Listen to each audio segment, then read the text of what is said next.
Hey guys, thanks for checking out this episode of Tales from a Small Town Journalist, the podcast dedicated to all the weird and wonderful stories you are only going to hear about from reporters working in small communities just like yours. This is going to be a bit of a different episode, I suppose.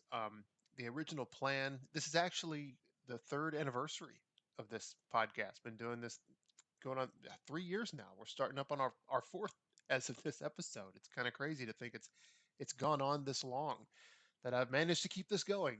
Either that's a testament to me, a testament to you, or just a testament to podcasts being so simple to produce. But regardless of that, it's a bit of a milestone, and I'm proud of it.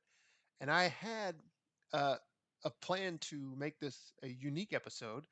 I had an interview all. I've got it recorded, ready to go, and it was going to be a step away from the norm, but also still being, within the realm of small town journalism and just unique stories. But I felt like I had to change things around quite a bit. As you can see, I didn't even bother with an intro for this episode. That's because it's a somber one for me.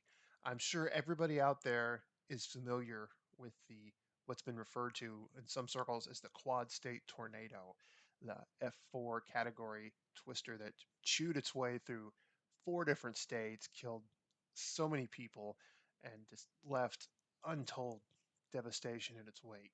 Well, ground zero for this was actually my hometown, Mayfield, Kentucky. And you're probably familiar with Mayfield. It's been all over the news. It's been in international news. I hear people in Japan have been seeing reports about my hometown.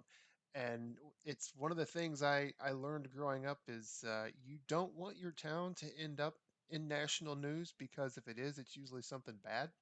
Small towns don't show up in the news when something for good things. It shows up when there's some kind of tragedy or disaster, and this is no different, at least on the front end.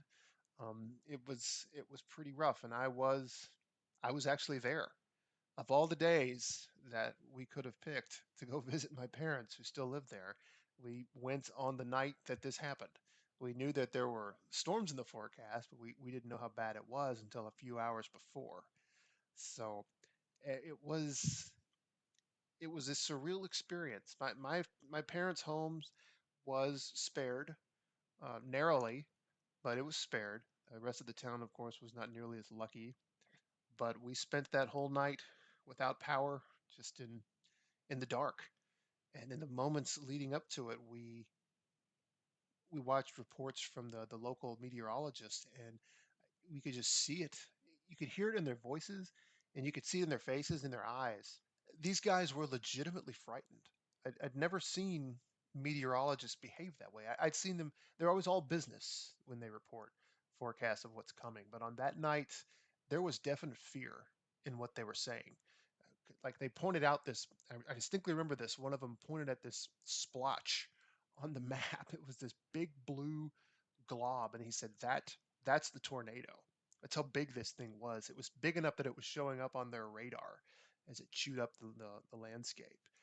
And so they were, they were just all but begging people, take cover, uh, put on, take shelter, take cover, be safe. This thing is dangerous. This thing is really, really bad, and it's going to be really rough when it passes over you. And at some point, when the signal went out, and I distinctly remember hearing this sound, like it was like an engine almost. It sounded like a cross between like a generator and a car and a train somewhere in the distance. And I'd heard that tornadoes sound like freight trains, and I wondered if that's what I was hearing. And in hindsight, I think maybe it was. I think the sound I heard was this tornado leveling the community that I grew up in. And about 10, 15 minutes later was when we started hearing from people again. There was no internet because the power was out, Wi-Fi was down, and the cellular service was extremely limited. It's as I record this, it's still spotty down there in a lot of places. But we started seeing photos come in through social media of what was happening, and I saw the courthouse, the entire roof and like a clock tower were just gone. And I remember thinking, like, I went to that building every day for 8 years while I worked at the newspaper there in Mayfield. I mean, that was my day. I went there and I would see the county judge executive, the chief of police, the uh, sheriff, the mayor. They'd often be just gathered together, just shooting the breeze, and yes, eating donuts. And I would check in with them every day to see what the news was going to be for the day. What arrest reports happened, what the city had going on. That was my day, and it was always there. And when I grew up, that building was always there. But now a third of it is missing. The city hall was trashed. Um, four churches were damaged. Three of them were gone. Only one of them really survived, and I think the main reason it survived is because the other churches took the hit. And these are churches that even non-Christians in the city feel their loss because some of them are as old, if not older, than the town itself. So this unbelievable amount of community history was just wiped out. The closest I can relate it to, even though it's kind of might be hyperbolic, would be like the Notre Dame chapel when it caught fire. All the historians were just heartbroken over it because of all the history that was lost. And on a community level, that's kind of what happened here. These buildings, people attended church there. They'd been attending church there for almost 200 years, and they're gone. The church, my parents' church, First United Methodist, that's the church where I was baptized. I grew up there. I learned all about Christianity through that church. And then I was for my wedding reception. My wife and I, we had the wedding in her church, which was right next door, and then we came across the street to my parents' church, my home church, where I grew up, and we had my wedding reception there. But it's gone, and I distinctly remember the first word I had on that was sitting there in the dark, and my parents got a phone call from their neighbor who had just been downtown, and she told them, and they had this on speaker, and I just heard these words: "Our church is gone." And it was stark and it was haunting to hear that. And it still puts a weird feeling in me saying that out loud because that building was a fixture in my life. Every time I went home, oftentimes, you have to, divvy up the visitation between both sets of parents since they both lived in the same town. But every other time we visited, we'd go to my parents' church. We'd still go there, and I it was one of those churches with a pipe organ built into the wall. The whole back wall of the sanctuary was the pipe organ, and in the pictures that I saw, the pipe organ was exposed. It was like the pipes were like outside. You could see them from the street, and it's not supposed to be that way. So it was it was a big loss. And the next morning, we our initial plans before this happened, the plan was that my parents were going to watch the kids for us, and my wife and I were going to go have kind of a date night and do a little bit of Christmas shopping while we were out. Well, of course, that all got scrapped, and we took the kids home. And as we were getting ready to leave, my wife looked at me and she said, "Are we those people?" And I said, I've got it's like the journalist itch. It's like I have to see it because my parents' neighborhood was safe. It was, I mean, you wouldn't have known anything happened looking around their neighborhood, but I knew it was out there, and I just said, I have to see it. It's going to hurt me, but I can't not see it. And so we did. We drove into the downtown area and we saw everything, and I was right. It hurt, really hurt. It's a feeling I can't quite describe, and I don't know that I've ever heard any other people describe just seeing their town devastated in that way.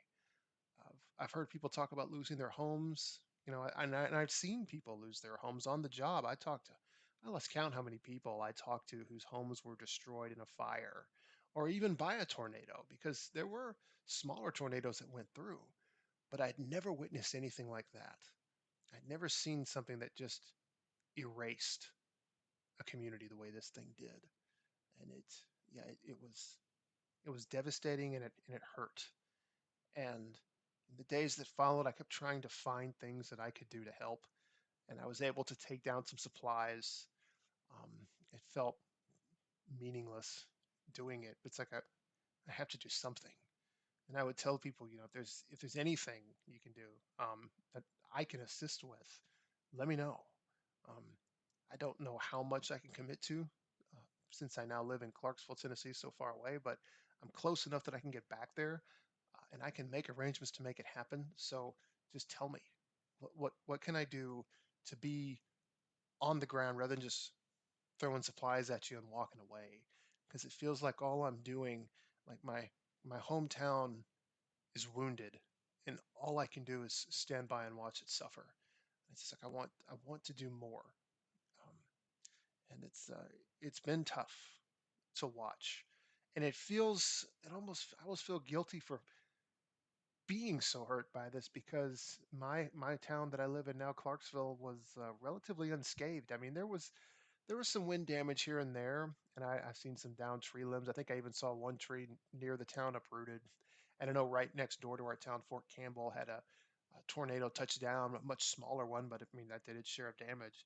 But just feeling so hurt by this, but it's just, that was, gosh, that was my childhood. And it was always there, and I thought it always would be. But within minutes, it was just gone. Just all of it was gone. But in the days that follow, there is an important part of this story that I do need to tell, and that was when I finally saw footage of a press release with the town mayor, Kathy Onan. And I have to tell this story because this is the epitome of small town. My family has known Kathy Onan as long as I can remember. Not because she's been in public office. Actually, public office is a recent thing in her life. She was the choir director for my parents' church, the First United Methodist that I talked about. And I mean, she taught me how to sing.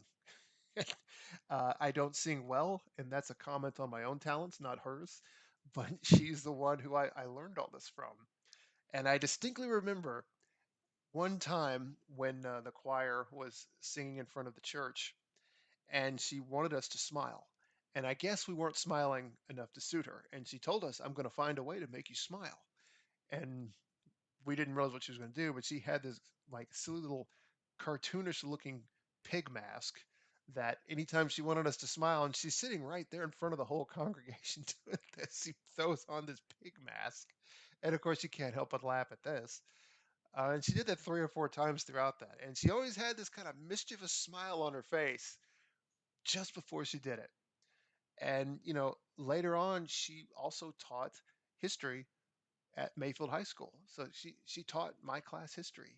And then furthermore, just once again, small town life, her oldest daughter and I actually graduated from high school together. Her second daughter graduated with my brother. So, everybody knows everybody. It's such a small, tight-knit community. And that lady is now the mayor. And what a spectacular mayor she is, because in that press release, she had that same smile that she had at that when we were in the choir. That smile is like, I'm going to make you smile too, so get ready for it. And her exact words, she said, Mayfield is still here. Um, she said, and her exact words after that were, "Pray for us now, but we're going to be okay." And that stuck with me. I never forgot that. And every message she had from those, because she did so many different interviews with national networks, NBC, CBS, ABC, they were all coming to interview her. Washington Post, New York Times, everybody was coming to talk to the leaders of this town. And every time, every person she spoke with, her general message remained the same. It was just like, we're going to get through this. It's not going to be easy, but we're going to do it. And I saw the community really rally behind that message. Um, they This was not going to define them. There are going to be hard days ahead, but they're like, we're going to get through this. We're going to rebuild, and we're going to rehabilitate, and we're going to come back. And in the years to come, that's going to be us. And it's a testament to the resiliency of that town. And it's in no small way, it's pretty amazing. And one of the hashtags that started up was Mayfield Strong. And that's, been going around gaining a whole lot of steam, and people are rallying behind that message, Mayfield Strong, Mayfield Strong. And just to further that, when people, there's, of course, naturally with disasters, this outpouring of people wanting to make a difference and help, and they started sending in so many supplies, and they all went straight to Mayfield because it got all the attention. Well, the people in Mayfield, they're gathering it up, and at one point they said, we we actually may have more than enough supplies right now, so we're going to take some of the supplies we're getting and take them to the other communities around us that aren't getting as much attention, that need just as much help as us. And I see this watching from a distance, and it really makes me proud, um, to see what my this place that reared me is doing now. Just to see that resiliency, I'm proud of them. I'm proud of what they're doing, and I take a little bit of pride that I can say that I came from a community that did that and that's still doing that. It's, like I said, it's an amazing thing happening there, in the face of a tragedy. And it's just, they often say you learn about people's character when they're faced with hardship. And we're learning about my hometown's character right now. And there have been times in the past that this town embarrassed me, frustrated me, made me angry. I distinctly remember way back, there was a controversy one time when a group of Muslim people from, I've lost track of what country they were from, they wanted to establish a community center for their own people of their own faith. And there was this huge uproar of it. A bunch of conservative people got really angry, didn't want this. They didn't want anything Islam in their area. And people flooded to one of the public meetings to grant them this request. And enough people were there that they ended up not granting it. I mean, and there's distinct images. I've never forgotten this, that when they denied the request for them to have their community center, you could see, I remember one woman had her hand up in the air, praising the Lord above that this was stopped. And I cringed when I saw it, and I walked away from it just like, I cannot believe my town would do such a thing. Well, I came to find out, really, my town didn't do that. That wasn't Mayfield.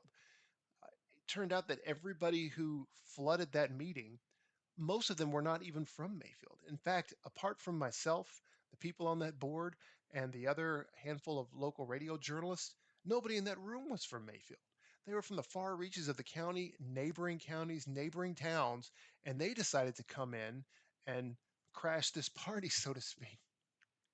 But that was the thing that made national headlines. That's what everybody saw. They saw that, like, that's Mayfield for you.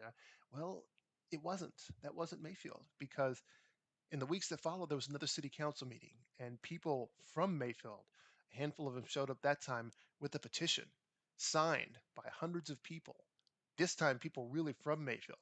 And they told them in no uncertain words, this moment did not reflect our values as a community. And you people, our leaders, our elected officials, you need to make this right. That didn't show up in the national news. The story was done, and they moved on to the next, uh, you know, national scandal. But that was my town. I didn't know it at first, and I should have. Really, shame on me for not realizing it at that first meeting. The tensions were so high. But that next one, that was my town. Those were my people, and I walked away from that meeting proud that, like, my the people that I knew, that I grew up with, they did stand up for people that were being kind of put upon unfairly. And now here's another example where they're dealing with hardship, and they know others around them are dealing with hardship. So not only are they going to take care of themselves, but they're reaching out to others around them who need help. And that's my town. Those are my people. And I couldn't do a podcast episode without acknowledging that. Um, like I said, it was a hard night, and it's still hard to go back. And I go back when I can, just what little ways I can ever help. And it's not much, believe me. I don't deserve any credit for anything that I've done there. My efforts are so small compared to the people there. But whatever small way, if anything I've contributed does anything for them, you know, I hope I hope it counts for something. Um, and speaking for that, um, I want to make sure anybody out there, if you're interested in helping, and I'll provide links and ways to contact these groups in the show notes, but I want to make sure and make mention of these so that if anyone listening to this is interested in trying to help, you have the means to do so. The first one is the Mayfield Graves County Tornado Relief Fund.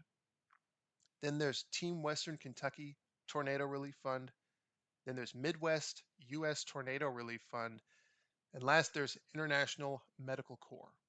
Now, there are other like GoFundMe accounts out there trying to help, and I don't want to discount them or even disparage them. I'm sure most of them are really legitimately trying to help, but I don't have enough resources to just, in my opinion, fully vet them. But I know that these four, I know that anything you donate to them will go toward the relief fund. The first one, of course, will definitely go to Mayfield and Graves County. The others will go there as well as other communities that have been hit hard. So again, a somber episode this time around, but it does, I hope, end on a bit of a positive note. It's not just about a town being wiped out, it's about a town dealing with quite uh, a tragedy unheard of in history. As a matter of fact, a lot of meteorologists have looked at this and we've never seen this in our recorded history before. This is untold levels of devastation. This tornado was on the ground for like, I think they said 120 miles, almost 2 hours, and just chewed its way across so much, so much land. At one point we drove past where you could really just see the actual path this thing took, and it's like a giant just took its finger, pressed it down on the earth, and just dragged it. It was, I'd never seen anything like it.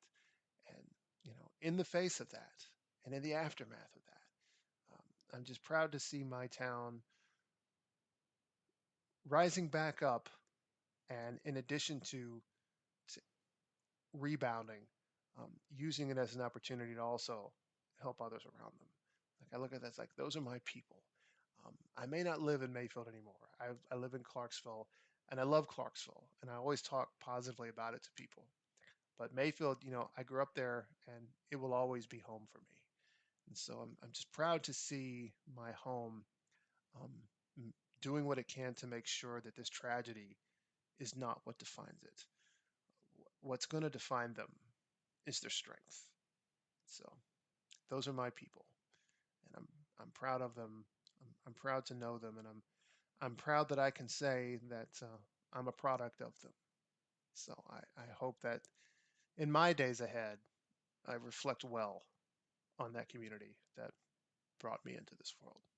So we'll close out here. Normally, I would give you all the plugs for myself, but I don't want to do that. I just want to plug those four organizations that you can reach out to help. Mayfield Graves County Tornado Relief Fund, Team Western Kentucky Tornado Relief Fund, Midwest U.S. Tornado Relief Fund, and the International Medical Corps.